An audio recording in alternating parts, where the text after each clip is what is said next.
Espaço e forma, na matemática, a gente aborda conteúdos que têm a ver com conteúdos espaciais e geométricos. O foco desse começo de semestre são os conteúdos espaciais, mais especificamente análise de diferentes caminhos para se chegar ao mesmo lugar. Se você está numa escola em que os alunos podem combinar de um na casa do outro durante o fim de semana, ou podem vir juntos da casa para a escola, esse pode ser um assunto interessante. Localizar no mapa do bairro onde mora cada um.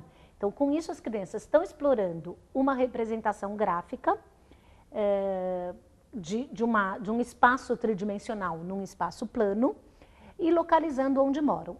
O foco da sequência que a gente apresenta no livro é um foco que as crianças têm que discutir qual é o caminho mais curto para chegar a determinado lugar.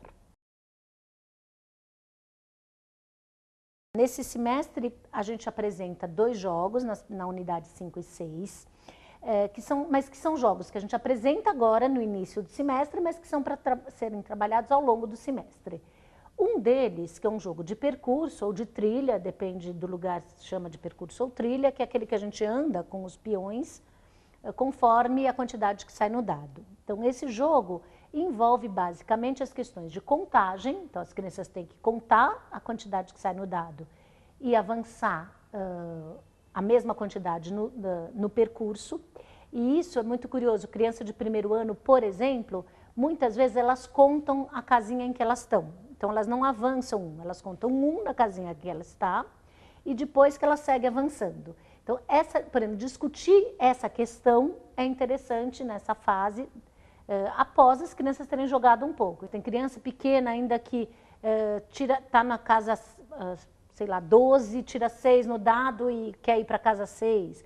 Então, o mais indicado é que o professor observe como seus alunos jogam, que estratégias que eles empregam para jogar, e depois possa discutir com eles em outro momento, para não ficar interrompendo o jogo,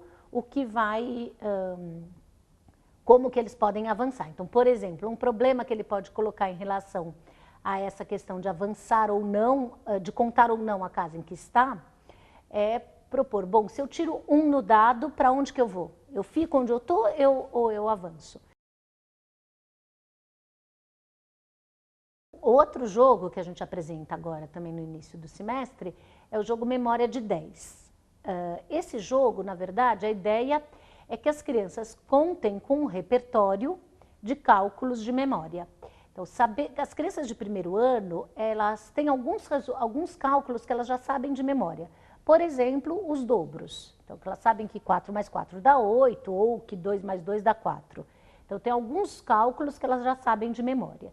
Então, sistematizar quais cálculos são esses e ajudá-las a ampliar esse repertório de cálculo é uma tarefa importante para o professor nesse segundo semestre.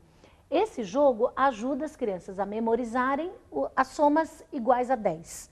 Então, por exemplo, 7 e 3, 4 e 6, que para a gente pode parecer óbvio, mas que para as crianças pequenas não é. Então, às vezes elas acham que 6 mais 4 pode dar 10, mas 4 mais 6 não dá 10. Então, discutir tudo isso e ajudá-los a memorizar esses cálculos, que têm resultado igual a 10, é importante, é o foco principal desse jogo. Se eu quero calcular, por exemplo, quanto que é 14 mais 15, mesmo que eu use o algoritmo, eu tenho que pensar quanto é 4 mais 5. E se eu não sei, eu fico refém de contar nos dedos. Então, esse é um foco importantíssimo no trabalho, eles terem algum cálculo de memória, ao mesmo tempo que a gente vai discutir qual o procedimento para usar esses cálculos. Então, saber resultados de memória é o que tira os alunos desse lugar de ter que resolver os problemas por contagem. As crianças de primeiro ano, e no primeiro semestre isso foi bastante valorizado, para resolver problemas elas usam muito a contagem. Então, quando elas contam no dedo, ou desenham pauzinhos, ou desenham um objeto que elas estão calculando, a gente diz que essa é uma resolução por contagem. Então, ela pode contar, se ela tem que somar 5 mais 7, ela desenha 5 objetos e 7 objetos, ou 5 pauzinhos e 7 pauzinhos, e conta sobre eles. E ela pode fazer uma outra estratégia que a gente chama de sobrecontagem, que ela parte de uma quantidade e segue contando as outras. Então, ela não desenha o 7 e segue contando 7, 8, 9, 10, 11, 12. Então, a gente chama esse procedimento de sobrecontagem. Tanto um quanto o outro está apoiado na contagem.